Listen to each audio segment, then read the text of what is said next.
Québec, capitale historique du Canada francophone. 500 000 habitants répartis dans à peu près 250 000 maisons et résidences. Niveau de vie élevé, normes de sécurité modernes. Pour les pompiers, les difficultés ne devraient pas être particulièrement complexes. Pourtant, la ville renferme des pièges dont les pires sont la neige et le froid.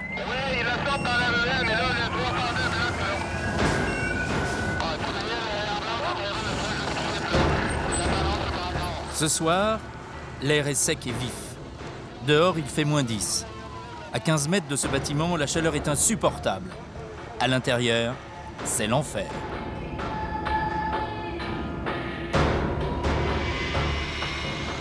Arrivés sur les lieux il y a 4 minutes à peine, les pompiers ont déjà évacué une victime.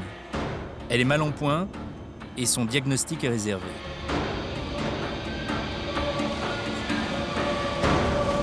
Soldats du feu, les pompiers du Québec connaissent aussi les gestes des premiers soins. Ils sont rompus à toutes les disciplines et la coordination avec les forces de police sont rodées.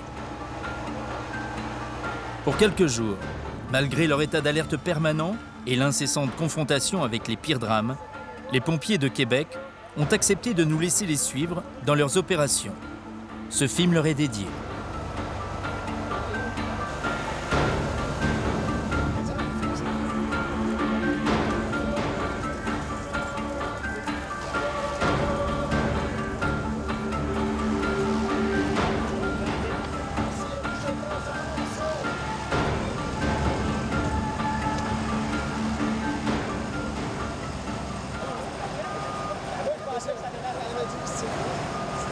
L'immeuble qui est en feu est une résidence d'habitation.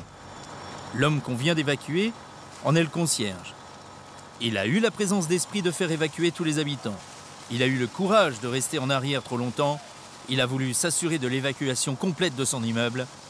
Il a été piégé. Maintenant, c'est au tour des pompiers de faire leur boulot. Éteindre un incendie est un job pas tout à fait comme les autres. Et aucun incendie ne ressemble à un autre. Pourtant, les méthodes sont connues, éprouvées, 1000 fois répétées. Tous les bâtiments sont construits en ossature de bois, puis c'est beaucoup de boiseries, beaucoup de couches de peinture à l'intérieur avec les années, du vernis. Donc la propagation des flammes est très rapide.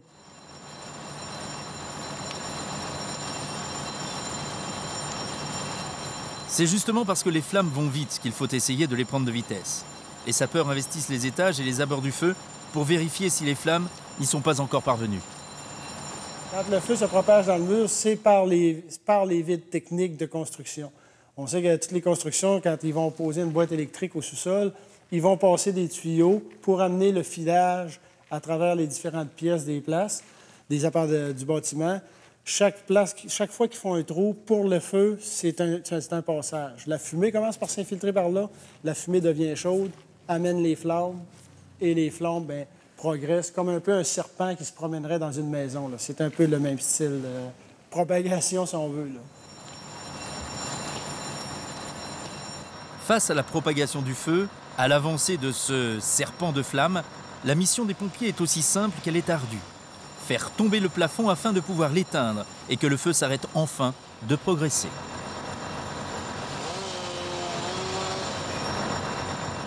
Quand le toit de l'immeuble aura fini de brûler, ce sera terminé.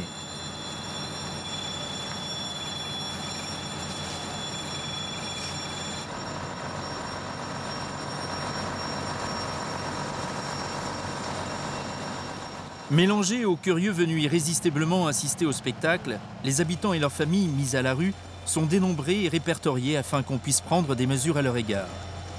En même temps, une véritable enquête et appel à témoins commence pour déterminer l'origine du feu, accident ou criminel. Là-haut, sur le toit, le serpent de feu a l'air de s'être calmé. Ici et là, dans les pièces et les couloirs, on déblaye tout ce qu'on peut. Tout ce qui pourrait contenir des braises ou servir de foyer. La chaleur entre les murs varie entre 300 et 600 degrés. Et dans ces conditions, tout peut repartir depuis une simple étincelle. Les hommes se battent depuis 2 heures. La fatigue se fait sentir. Maintenant que le gros du travail est fait, il faut donner le coup de grâce au serpent de feu. Les pompes donnent à fond. Les chefs ont fait envoyer la grande cavalerie. Ici, on est au Québec, en Amérique du Nord, et on ne chipote pas sur les moyens.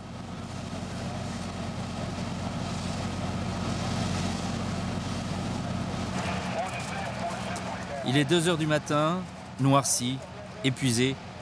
Les équipes plient bagages vers les casernes. Il y a un patrouilleur du port qui va vous attendre. Et pour la personne qui est tombée à l'eau, elle remontait sur le lac. Possiblement hypothermie. Et pour vous, on va prendre le canal 2.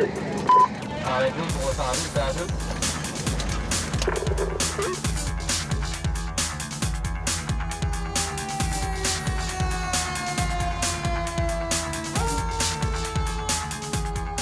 Sur le chemin du retour, on croise d'autres camions. L'alerte est relancée. La nuit n'est pas terminée.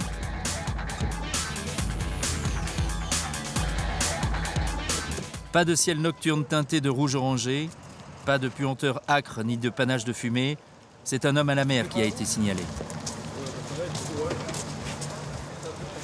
Nous sommes sur le port. Et un marin rejoignant son navire, éméché par une nuit de permission à terre, a sans doute raté une marche de sa passerelle.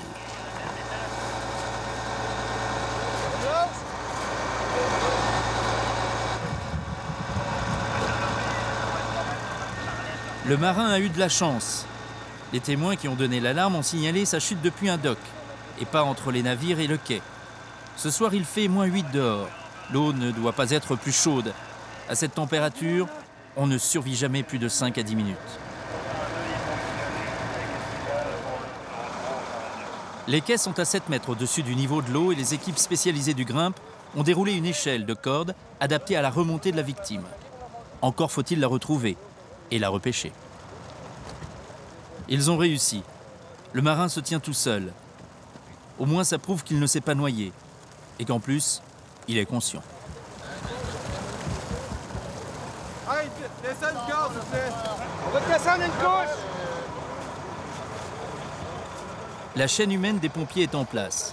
Chacun est assuré. Il n'est pas question qu'un autre homme ne tombe aussi à la mer.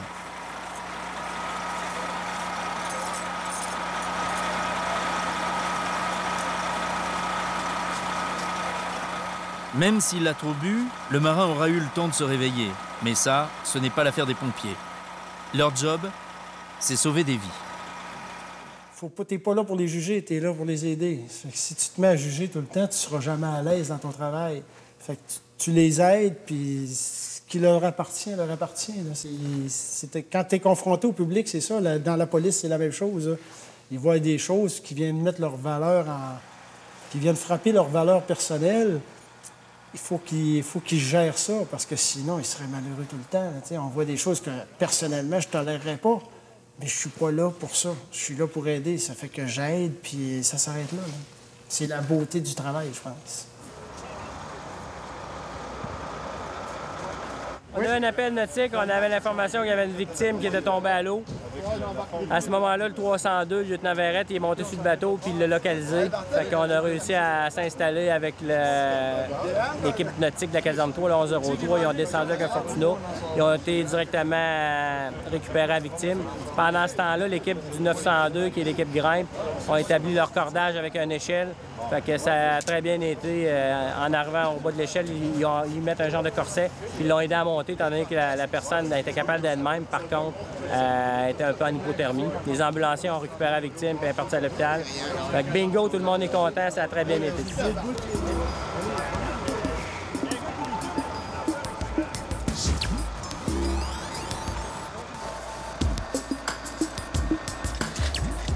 Une vie sauvée. Une nuit s'achève et le retour promis à la caserne. Mais si le boulot était bien fait, c'est aussi grâce au matériel et à son état irréprochable. Le boulot de pompier, c'est sauver des vies, éteindre des feux, mais c'est aussi plier et laver impeccablement son matériel, tout surveiller et être aux petits soins avec le moindre détail. D'un seul écrou peut dépendre une manip, une minute, une vie.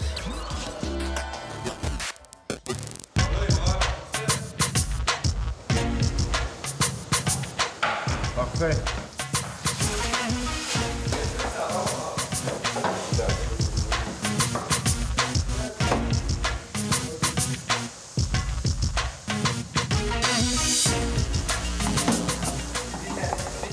on peut se permettre de laver le camion parce que la température est au-dessus de 0. Donc, ça ne gèle pas pour nous. Puis, on ne se salit pas lorsqu'on touche au camion. Plusieurs avantages à avoir un beau camion propre. Le froid. Si par beau temps on oublie parfois l'hiver et ses rigueurs extrêmes, le froid reste l'ennemi intime du pompier du Québec. Comme aujourd'hui il fait soleil, on en profite. L'eau ne va pas geler sur les camions.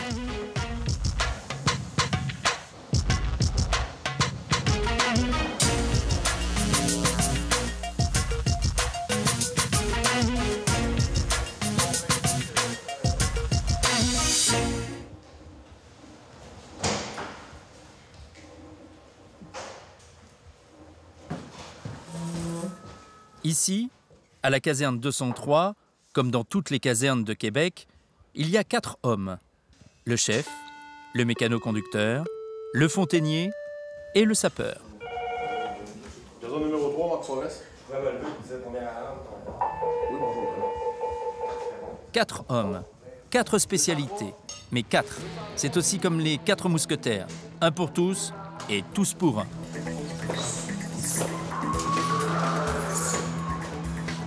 Selon les bonnes vieilles recettes adoptées par tous, les bottes sont déjà dans les pantalons et il suffit de se glisser dedans pour être prêt.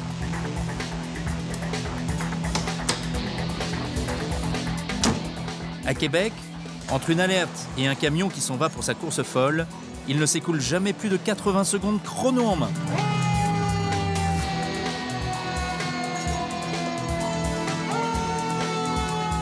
Autre spécificité, comme il n'y a que 4 hommes par caserne, en cas de grosse alerte, on en appelle plusieurs. 1, 2, 3, 4 camions, c'est du sérieux. Pas étonnant, comme déploiement, il s'agit d'une zone résidentielle. Des familles, mais aussi des pavillons de bois, collés les uns aux autres. Les occupants étaient absents. L'alarme a été donnée par des voisins. Tardivement, le feu est très avancé. Quand on intervient dans un incendie, souvent on envoie rapidement une équipe sur le toit du bâtiment parce que pour nous, une des principales problématiques à la progression pour l'extinction, c'est la visibilité. Dans la fumée, quand tu vois rien, tu avances, même si on a des appareils, tu avances un peu à tâtons, puis tu devines un peu le cheminement que tu vas par les meubles, tu essaies de deviner à quoi tu touches, puis tu te dis, bon, je suis dans la cuisine, je suis dans le salon, je suis dans une chambre à coucher, parce que tu reconnais un matelas, tu reconnais un lit. Donc, dès qu'on envoie une équipe au toit, son premier travail, c'est de lever la couverture, de faire un trou pour permettre à la fumée de sortir par un effet naturel de tir. Puis là, ça libère les lieux où on a l'évacuation à faire de fumée. Donc, on voit beaucoup mieux, on travaille beaucoup plus vite.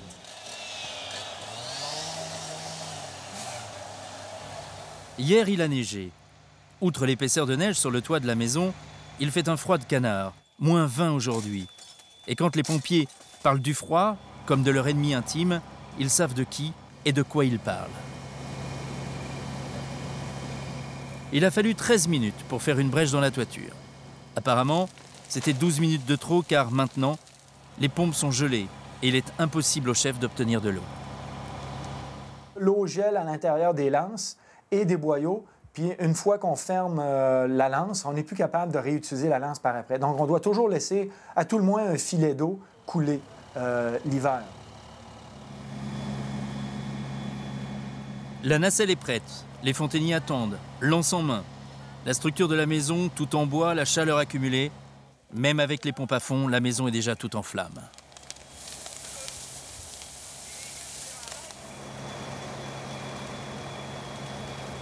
Et s'il fait moins 20 dehors, à l'intérieur de la maison, on approche les 1000 degrés. À ce stade, la plus importante mission des pompiers est d'éviter que le feu se propage au pavillon voisin. Chacun se donne à fond. C'est une course contre la montre qui se joue ici. Un incendie double d'intensité à chaque minute.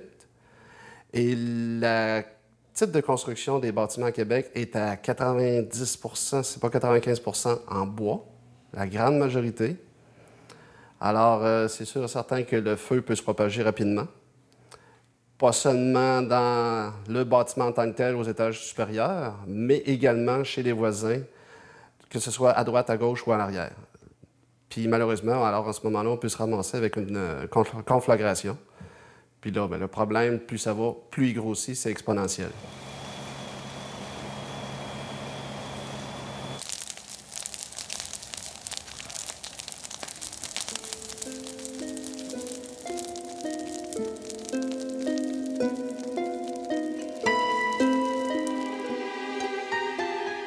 Chaque pompier de Québec a au moins une fois dans sa vie fait le cauchemar de la ville embrasée tout entière. Et si aujourd'hui ce n'est plus qu'un cauchemar, Québec a vécu des époques moins high-tech, où le manque de moyens de lutte contre l'incendie a fait des ravages.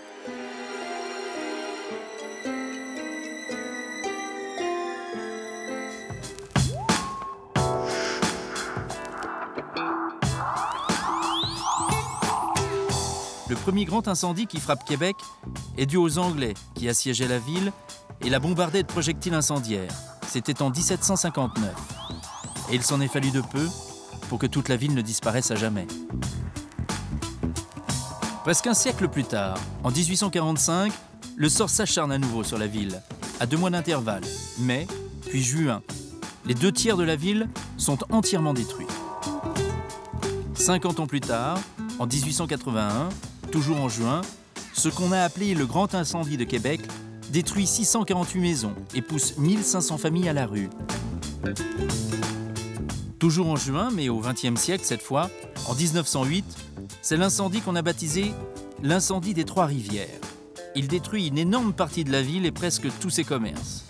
Plus de 200 résidences sont complètement rasées par les flammes. En tout, 800 bâtiments, y compris hangars et entrepôts, ont brûlé jusqu'à leur dernière planche. Le feu de cet après-midi, commencé dans un seul pavillon, s'est propagé au pavillon voisin. Les équipes se sont relayées sans relâche pour tenter d'y mettre fin. Malheureusement, Québec est une vieille ville. Construite en bois, elle risque en permanence de s'embraser tout entière. Encore une fois, la chance était du bon côté. Il n'y a pas de victimes à déplorer. Par contre, côté pompiers, on attend de belles courbatures pour demain. Dès qu'on travaille au fret, tu brûles beaucoup d'énergie à garder ta chaleur, donc ton personnel dure moins longtemps. Le personnel que tu vas utiliser l'automne, mettons, pendant 1 heure de façon intensive, bien, durant l'hiver, tu vas te baisser à 45 minutes. Là, les gars vont te dire « je suis fatigué ». Là. Ça, c'est le fait qu'on combat le froid déjà avant de combattre le feu. La première difficulté qu'on rencontre, c'est que pour le pompier, c'est la sécurité, c'est que tout devient glissant. On monte dans les échelles, les barreaux sont glissants, c'est recouvert d'un givre, comme un peu, nous on appelle ça une glace noire. Ils sont recouverts de glace, les plateformes sont recouvertes de glace. On utilise des jets vers l'extérieur pour faire une évacuation de fumée pour la visibilité. Tout est recouvert de glace. Fait que ça, c'est très glissant. Ça, c'est un des points importants. Malgré le froid, malgré la glace, malgré le bois, les chefs déclarent le feu circonscrit vers 22h30. La journée a été longue, on s'est battu, on a vaincu, mais on est amer.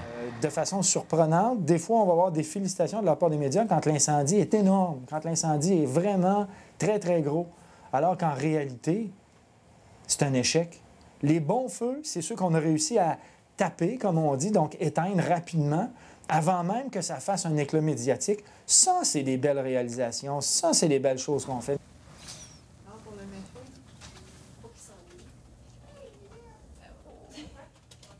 Alors, nous sommes ici au Centre 911 de la Ville de Québec. C'est ici que nous recevons les appels des citoyens pour des services d'urgence, autant pour le service de police, incendie qu'ambulance. Donc, quand le citoyen a besoin d'un de ces services, il compose un seul numéro qui est le 911. Et dès qu'il compose le 911, l'appel vient chez nous. Nous traitons l'appel selon l'information que nous avons. Nous posons des questions aux citoyens. En recevant son appel, on reçoit également les coordonnées d'où il se situe, c'est-à-dire l'adresse chez lui. Donc, on peut intervenir plus rapidement. Urgence 911, Ville de Québec. Oui, bonjour, madame. Centrale de contrôle d'alarme pour une alarme incendie. Un numéro d'opératrice. 103. Pour quelle adresse? Le 255 Clémenceau. C'est résidentiel ou commercial? C'est commercial. À quel nom? Ville de Québec. Et créer ce qu'on appelle chez nous une carte d'appel dans laquelle on a l'information de l'endroit où est-ce qu'on intervient et également différents détails par rapport à l'événement, par rapport à l'intervention. Dès que la carte d'appel est créée, elle est transférée de façon automatique par notre système de répartition assisté par ordinateur vers notre répartiteur incendie ou vers notre répartiteur policier. 207 et 217 vont rendre au 453 rue Seigneurial pour un système d'alarme Empire éteinte. Un appel moyen va prendre à peu près 1 minute 20 secondes environ. Ça, c'est pour un appel moyen, là, toutes priorités confondues. On a dans notre système jusqu'à 7 priorités, la priorité numéro 1 étant la plus urgente et la priorité numéro 7 étant pas nécessairement très urgente. À titre d'exemple, un incendie, c'est une priorité 1, et un incendie, en moins de 20 secondes environ, la carte d'appel est déjà créée et l'information est déjà rendue chez notre répartiteur incendie qui, lui, peut déjà faire la répartition des véhicules. Ça me dit que le véhicule va sur quelle alarme? Le 217 est en vérification incendie, 180 des 3 sauts. 1 minute 20 secondes entre un appel et l'alerte. 80 secondes pour lancer un camion dans les rues de la ville. Ça fait à peine 2 minutes et c'est à la fois pas grand-chose et malgré tout, face à certaines situations, c'est énorme. 215, va demain, c'est vite. Compris.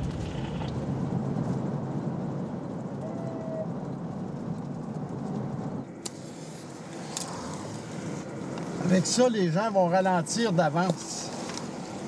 Sinon... Ce soir, alors que les citoyens rentrent chez eux après une bonne journée de travail, on signale un carambolage sur les berges du fleuve Saint-Laurent. Ils vont commencer à ralentir. Pas encore de détails sur le nombre de voitures ou de victimes, mais on parle de plusieurs véhicules concernés.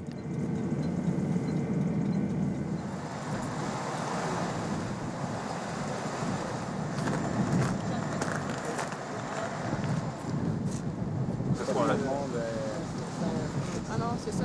Nous autres, quand on est arrivé... Ouais, c'est la chaussée excessivement glissante, là, à cause qu'on est sur le bord du fleuve, puis les vents, puis aujourd'hui, il a fait beau, et tout a gelé. Fait que, ça a fait un carabolage d'une dizaine de voitures.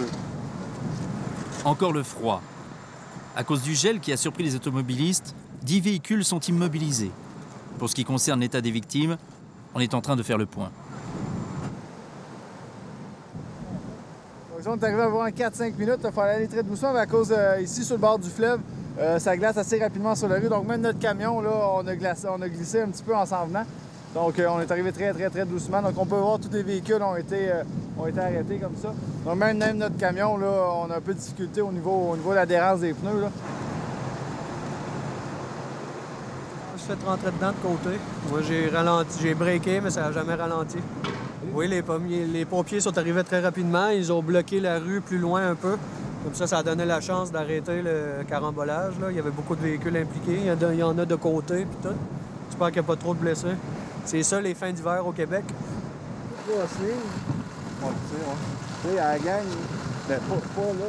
Sauveteur, étrangleur de feu, expert en produits toxiques.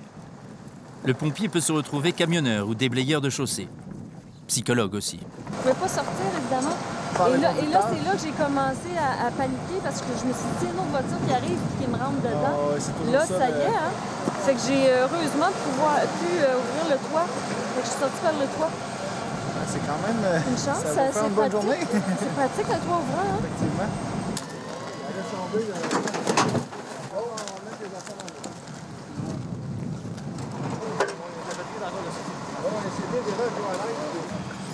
La chaussée était très glissante, c'est de la glace noire. J'ai vu l'accident au loin, j'ai freiné brusquement. Ma voiture a dérapé et en cognant sur l'accotement, la voiture s'est retrouvée comme ça dans la position que vous avez vue tout à l'heure. Et moi, je suis sortie par le toit. Alors, heureusement, j'ai rien. On remercie le Seigneur. Et puis, les pompiers sont arrivés très vite. Alors, on a vraiment un bon système ici. Ils sont arrivés vite, ils sont efficaces. Vous les voyez à l'œuvre. Alors, voilà. Pour nous, c'est pas mal fini. Il manque juste les remorqueurs à faire leur travail. Si en tête de carambolage, on ne compte que des petits bobos sur la voie d'en face, un jeune homme a payé un peu plus cher sa balade automobile. Les premiers soins sont donnés et la minerve réglementaire posée. On sort des mâchoires pour sa désincarcération.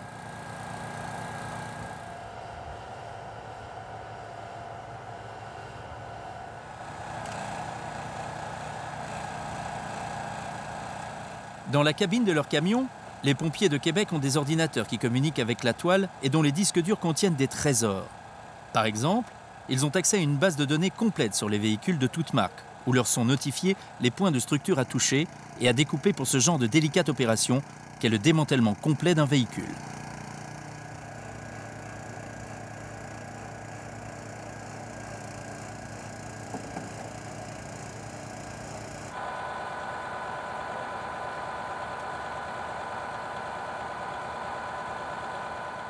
Encore une fois, notre jeune conducteur aura eu de la chance aujourd'hui. Et il y a toujours un pompier pour apporter le geste de réconfort qu'il faut. Quand il faut.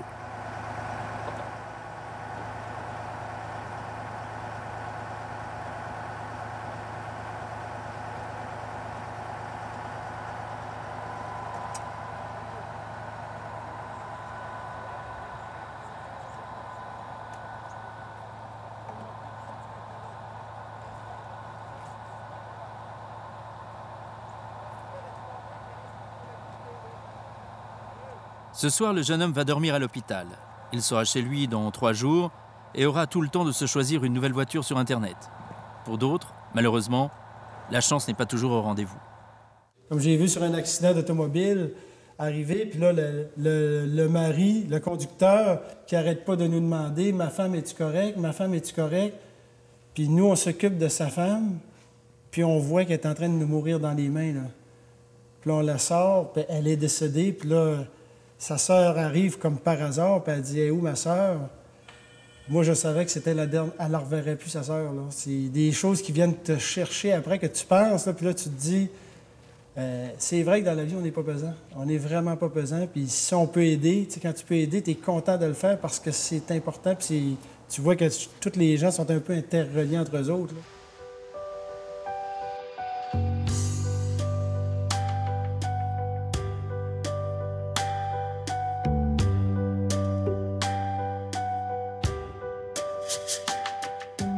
Avec 4 hommes par caserne, certaines spécialisées qui en comprennent 6 ou encore 10. Avec 16 casernes réparties dans toute la ville de Québec, ça fait environ 800 pompiers qui veillent jour et nuit. Autant dire que les Québécois peuvent dormir sur leurs 2 oreilles.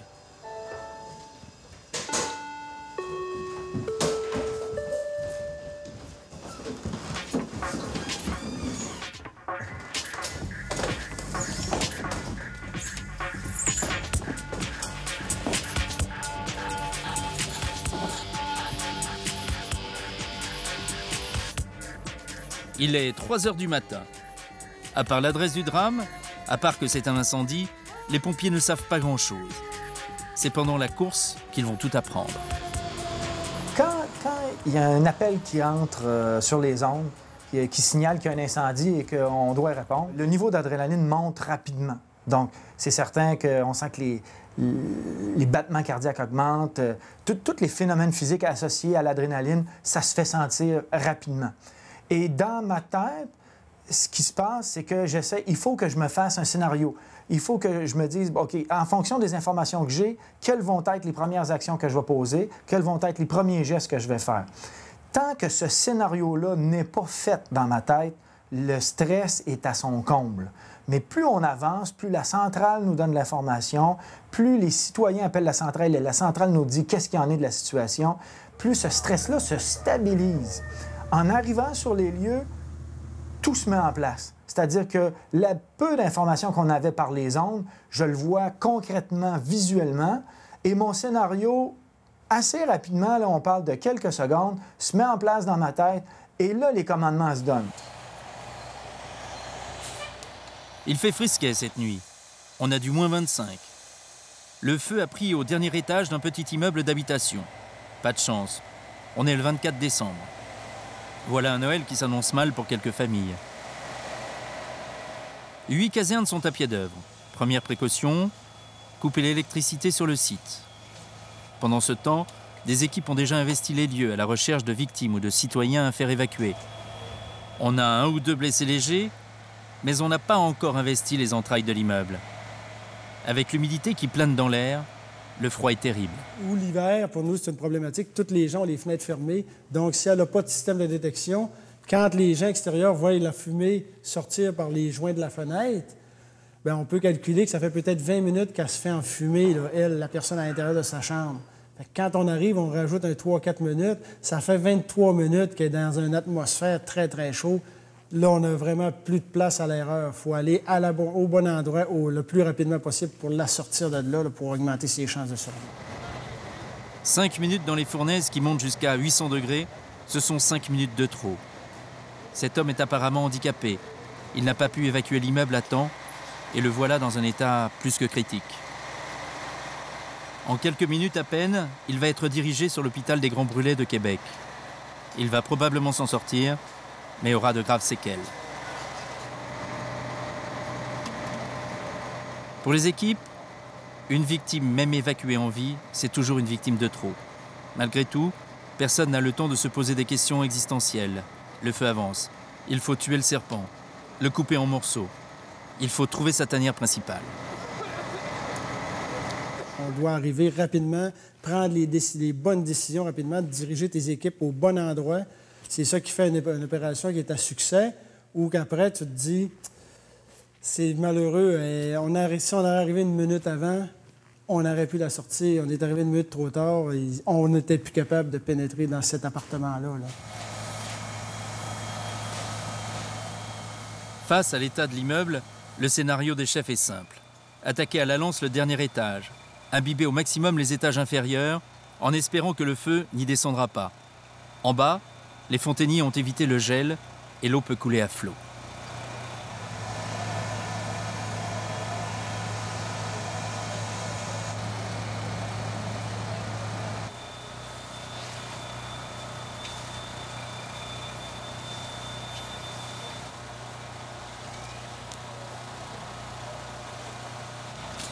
Pour empêcher le serpent de feu d'avancer et de se glisser partout, les sapeurs dégagent les bardages de couverture, des faux plafonds, des murs et des cloisons. Ils abattent tout ce qui peut cacher une structure de bois et de matériaux isolants. C'est par là que le feu se propage et il n'y a pas à temporiser. Les équipes n'économisent ni leur courage, ni leur énergie.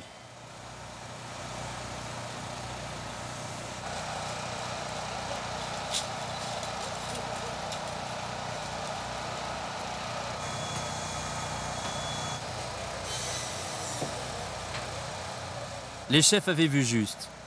Le feu couvait sous la toiture et dans les faux plafonds. Il faut redoubler d'énergie pour ne pas être submergé.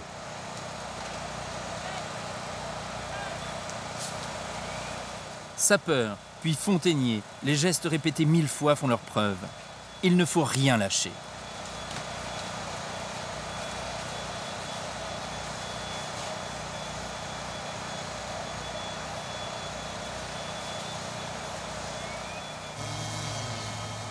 L'étage supérieur où le feu a pris semble sous contrôle. Malgré tout, les équipes attaquent les bardages et la structure du premier étage. On craint qu'à l'intérieur des murs, se glissant par les gaines électriques, le serpent soit déjà passé. Anticiper, prévoir, c'est aussi une règle d'or chez les pompiers. Le feu, en montant, crée de la fumée qui est composée beaucoup de carbone, rendu à environ 800-900 degrés. On appelle ça de l'auto-inflammation. La fumée va s'enflammer. Nous autres, on appelle ça un flash-over. À ce moment-là, le degré monte en flèche. Il n'y a plus personne qui est capable de respirer là-dedans. Là. Il va brûler des poumons. Ça fait que pour nous, on arrive, la fumée sort par la fenêtre. Déjà, la personne, on sait que si on la récupère, elle va avoir de graves séquelles aux poumons, des brûlures là, par la température de la pièce. Ça fait que c'est hyper important qu'on arrive très, très rapidement. Bingo! Les prévisions étaient justes. Le feu se déclare soudain au premier étage. Il a même failli surprendre des équipes qui travaillaient dans les pièces intérieures. Cette fois, il faut y aller à fond, sinon on va perdre tout l'immeuble. La chaleur et la fumée deviennent insupportables. On passe au masque à oxygène et on boucle l'uniforme inifugé. Sans l'équipement, pas de salut.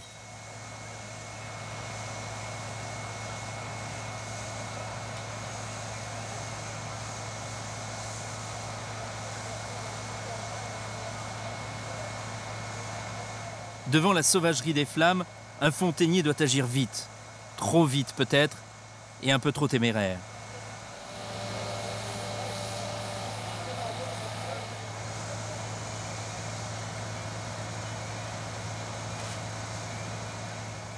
Coincé par une chute de matériaux, Le Fontainy a du mal à se dégager. Quand il descend, il est un peu groggy.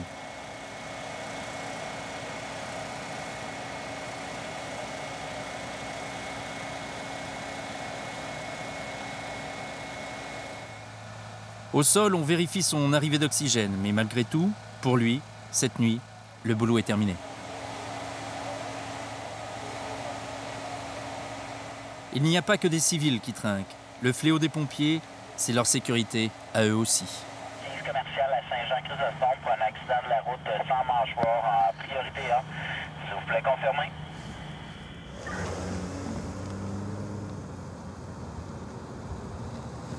Bien, quand on rentre dans une maison en flamme, à la base pompier, on a une formation, une très bonne formation, mais c'est jamais comme on t'expliquait dans les livres. Moi, les premiers incendies, c'est toujours le défi de... Les vieux pompiers nous enseignaient toujours, c'est quand tu commences à ne pas craindre le danger que tu deviens dangereux. Ça, c'est une phrase que j'ai toujours retenue. Quand tu commences à pas avoir peur, c'est là que tu commences à être un danger. Parce que tu commences à être peut-être un petit peu non sécuritaire ou même peut-être être arrogant ou prendre des chances. C'est là que le danger débute. Fait que je te dirais que la sensation, oui, elle est grisante, mais il faut toujours que tu te gardes une réserve à savoir que l'ennemi peut toujours avoir le dessus sur toi. C'est un sentiment de fausse sécurité de combattre un incendie. Oui, tu as le dessus, mais faut jamais que tu oublies que lui aussi peut avoir le dessus sur toi. C'est un peu ça. À Québec, même si l'on ne déplore pas de décès, on a souvent des hommes à terre. Contre le danger, il y a la formation au bon geste. Et présentement, ce qu'ils font, c'est qu'ils packagent la victime. Ça veut dire qu'ils transforment leur appareil respiratoire en un harnais qui va nous aider par la suite à sortir notre victime. Fait que c'est ce qu'on fait présentement.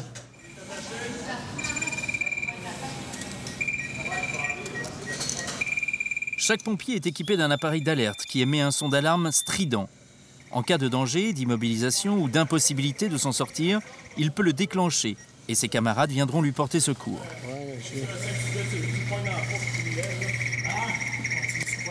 Seulement voilà, un pompier, ça pèse au moins 80 kilos. C'est comme tu veux. C'est beau, c'est beau. Fait que tu vas y envoyer la tête là, Hugues. Tu pourrais monter un pied de plus. Comme j'ai dit à Simon, c'est juste de s'assurer d'être... Avec 80 kilos d'équipement en plus, ça fait 160 kilos. Et là, plus personne n'est capable de soulever une telle charge. Il faut ruser. Il ne le tirera pas en innocent. Là. Il va l'accoter ici sur le bord du mur pour la redonner à son partner. Fait que là, ce qu'il va faire avec la technique qu'on a apprise, il va lui redonner. La personne qui est dans l'échelle va s'assurer de lui faire les commandements pour la recevoir au bon endroit, puis que le capitaine reste tout le temps en contrôle, par exemple, de sa victime. Fait qu'on va voir ici les étapes qu'on va avoir à passer. Les pompiers reçoivent une formation de base qui est paramilitaire. En plus du feu, ils apprennent des gestes qui sauvent et sont capables de donner les premiers soins aux grands brûlés. Exact. Tu peux avoir, regarde ce que tu peux faire, sinon. Tu peux venir ici, prendre ici, puis venir à une autre main ici. L'important, ce qui est important, c'est que rendu là, c'est avec tes jambes que tu vas forcer. Pendant que tu vas forcer, quand tu vas donner ton 1, 2, 3 gars, c'est important ici. S'il t'enlève un 20 de poids, c'est 20 4, 3, 4. Hein, on y va à dos, 1, 2. Malgré tout, les techniques évoluent sans cesse, comme la complexité des feux et des situations auxquelles ils doivent faire face. Alors ils suivent régulièrement des stages de 7 jours, pendant lesquels les bons gestes et les ruses qui sauvent des vies sont répétés, encore et encore, jusqu'à devenir une seconde nature. Tu veux comment ça a été plus facile? Au fil du temps, ce sont 5 années de formation que chaque pompier du Québec reçoit, avec un stage à chaque nouvelle technique mise au point par les spécialistes. Exact. L'épaule, c'est ça, dans la fosse, tu vois, ça va lever. Exact. T'as vu la différence, Hugues, hein? Un bon haut, t'es rendu. Super, les boys. C'est l'auto-sauvetage entre pompiers, mais on voit certaines, des fois, particularités aussi pour des civils. On voit la façon de l'adapter, advenant le cas qu'on rencontrerait une personne civile. Bien, il y a des techniques qu'on est capable de reproduire puis de les utiliser avec des personnes civiles également. Mais à la base, c'est fait, oui, pour aller sauver un autre pompier qui a donné un Mayday, un appel de détresse. Les pompiers forment un réseau mondial d'entraide. Ils communiquent de pays en pays et quand un drame ou un progrès a lieu quelque part, toute la profession en entend parler. C'est ainsi qu'un jour, à Denver, il y a eu un terrible accident. Un pompier est décédé alors que ses coéquipiers faisaient tout pour tenter de le sauver. Au centre de formation du Québec, la vidéo de Denver tourne pratiquement toujours en boucle. On y entend le témoignage d'un camarade du pompier décédé, pendant qu'il tentait de le sauver. J'ai grimpé les escaliers et je l'ai trouvé au sol. Je ne pouvais pas le soulever. Dehors, les potes ont placé des échelles de part et d'autre de la fenêtre. La chaleur était insupportable, la fumée m'aveuglait. Il était juste là, par terre, et je ne pouvais pas le soulever.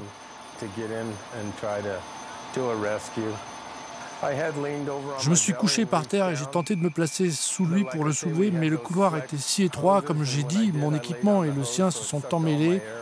Je me suis trouvé encore plus coincé. D'un côté, il y avait un mur et de l'autre des flammes. Je ne savais pas où aller, j'étais coincé. Avec une seule bouteille d'oxygène, déjà, il s'était écoulé un quart d'heure, peut-être même 20 minutes. J'étais à bout de force, lessivé. Dehors, les autres ont balancé toute la flotte qu'ils pouvaient. Le feu allait nous toucher. Oui, il faisait chaud. Une chaleur a pétrifié les pierres et j'ai rien pu faire. Oh, je ne souhaite vraiment à personne de devoir subir ce que j'ai vécu là. C'était comme s'il pesait des tonnes. On ne pouvait même pas mettre nos pieds de part et d'autre de son corps et pas moyen de le soulever. J'ai à peine pu sauver ma propre vie. L'eau montait et j'étais trempé. Lui était presque complètement submergé. À la fin, j'ai juste pu sauver ma peau. Comment soulever 180 kilos? Qui peut faire ça sans crochet, sans poulie? Alors il est resté par terre. Il y a 2 gars qui m'ont rejoint là-haut, ils n'ont pas pu mieux faire. La seule chose qu'on aurait pu faire, c'était de le soulever, mais vous êtes impuissant, vous essayez de sauver la vie d'un pote, mais vous ne pouvez rien faire.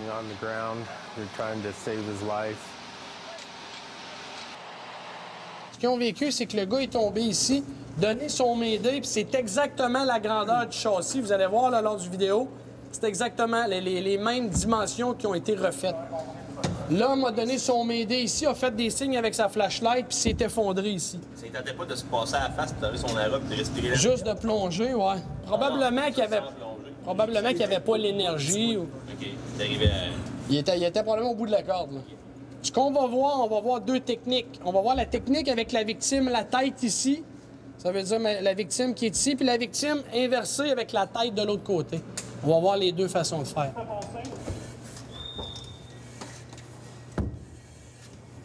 Après ce drame, le traumatisme était si fort qu'on s'est promis que ça ne devait plus jamais arriver. Alors les chefs pompiers se sont réunis et ont mis au point une technique de sauvetage réglée au millimètre près sur la situation de Denver. C'était urgent car au Canada, comme partout en Amérique du Nord, ce genre de contexte architectural est très répandu.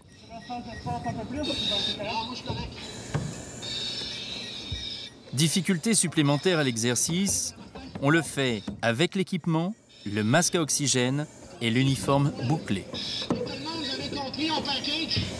Il est prêt, Martin? À 2? Oui. 1, 2. Correct, King? Oui. On ira pas plus loin. On lève le derrière pour recul après, c'est en 2 temps.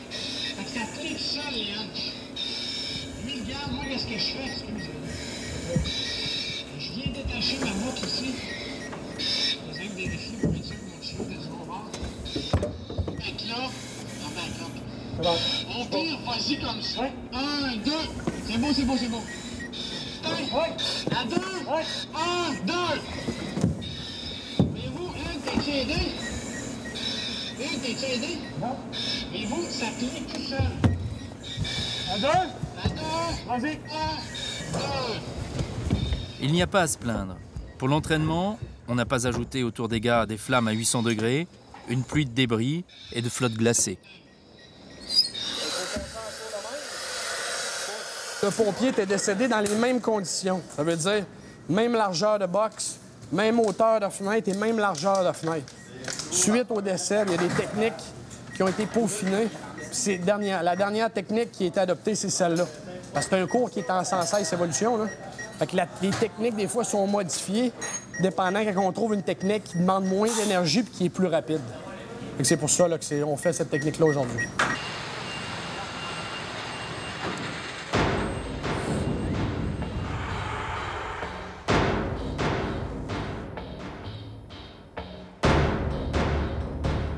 Cette nuit, le ciel de Québec s'est encore embrasé.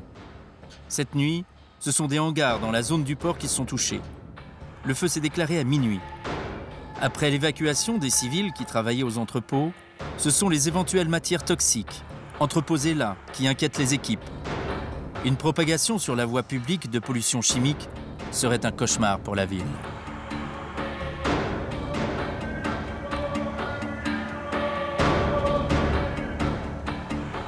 Malgré les pompes qui donnent à fond, le feu est trop important pour être jugulé rapidement.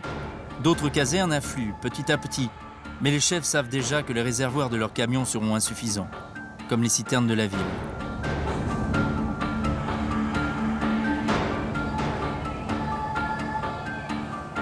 Bientôt, les lances sont à sec. Plus d'eau dans les citernes dédiées. Heureusement, on est au port et il y a d'autres ressources. En attaque défensive, on utilise beaucoup d'eau. Et en utilisant toute l'eau ici, on allait, en français, siphonner tout le système d'eau. Fait qu'on demandait l'assistance des bateaux remorqueurs pour pouvoir utiliser l'eau. Ils ont des systèmes, on a 2 bateaux remorqueurs qui peuvent nous aider avec des systèmes qui vont pousser de l'eau à partir du Saint-Laurent jusqu'à l'intérieur. Donc, ça vient nous permettre de donner une chance au réseau d'eau actuel, qui est le réseau terrestre, en utilisant l'eau des remorqueurs, comme vous voyez ici. On n'a pas de blessés jusqu'à maintenant, puis c'est une attaque qui est défensive pour nous. Quelle sorte de produits toxiques, quand vous parlez de produits toxiques? Oui, ça c'était l'appréhension qu'on avait au départ. Par contre, en parlant avec les agents ici sur les lieux, puis les responsables du Port de Québec, on a eu la confirmation qu'il n'y avait aucune matière toxique à l'intérieur. Le bâtiment était pratiquement vide. On avait 2 gros conteneurs de 46 verges et des poches de ciment, c'était tout. Fait qu'il n'y a aucune matière toxique à l'intérieur. Pas de victimes, pas de pollution chimique. Encore une fois, un travail remarquable. On a frappé une intervention ici à côté. La dame est morte dans nos bras. Puis le lendemain matin, son mari a frappé à la caserne pour venir nous remercier de l'avoir aidé. Pour moi, c'était pas une intervention réussie. On l'avait échappé, la dame. Là, et on ne pouvait pas rien faire, mais pour nous, quand on échappe quelqu'un, c'est jamais une intervention réussie. Puis c'est de voir que le gars est venu nous remercier pareil.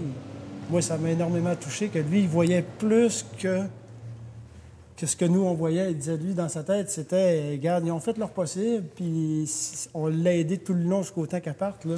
Fait que c'est ça qui vient te toucher dans des interventions comme ça, qu'au cours des années, là, tu finis par créer une maturité puis une philosophie du travail que des gens vont te dire, moi, je vois pas ce qui t'attire là-dedans. Moi, je sais ce qui m'attire là-dedans, c'est le principal. C'est vraiment des sentiments mitigés. La raison pourquoi je dis ça, c'est que, dans le fond, quand on est pompier, on aime ce métier-là. On aime attaquer le feu, on aime aller voir la bête, on aime tous ça. Et quand on a réussi à faire une bonne attaque initiale, donc un bon feu de contenu pris à l'intérieur des meubles, l'ameublement, ce qui est à l'intérieur du bâtiment, mais qui ne s'est pas propagé à la structure, ça s'éteint assez rapidement. Et souvent, on est très, très content, très fier de faire une bonne attaque initiale comme ça. Par contre, juste à côté de nous, il y a des gens qui viennent de tout perdre. Des gens, des fois, qui n'ont pas d'assurance. Des gens... Donc, c'est toute une tristesse pour des gens qui ont un sentiment de fierté d'avoir fait quelque chose. Et oui, c'est paradoxal. Et jusqu'à un certain point, on a ce sentiment-là de dire « Hey, on aimerait ça sortir puis de parler à nos collègues puis de se taper dans les mains et de dire « Hey, bel job, ça a été le fun, beau travail, c'est super. » Parce que nous, on est contents de ce qu'on a accompli en sachant que ça aurait pu être bien pire que ça. Mais dans le fond, juste à côté, il y a quelqu'un en pleurs qui vient de perdre tous ses souvenirs d'enfance, tout son avoir, puis qui n'avait pas d'assurance. Donc oui, c'est tout à fait paradoxal.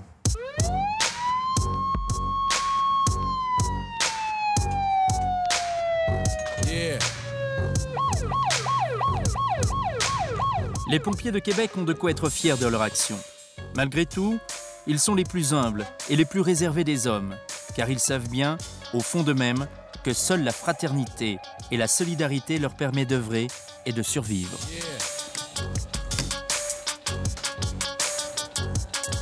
Sauver des vies, sauver des biens, rassurer et aider coûte que coûte, c'est la seule et la plus belle motivation que ces hommes du feu puissent s'offrir.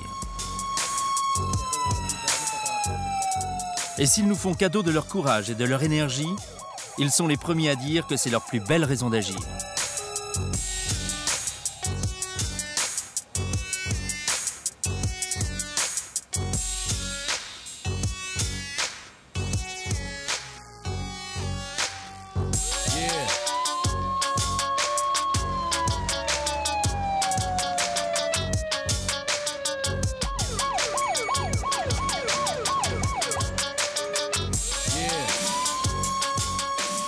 Grâce aux pompiers du Québec, c'est la population entière d'une ville à haut risque d'incendie qui se sent protégée. 500 000 âmes, autant de gens qui, aux yeux de leurs pompiers, ont chacun la même valeur, les uns que les autres. Quand un pompier vous tend la main, ce n'est pas pour lâcher prise ensuite.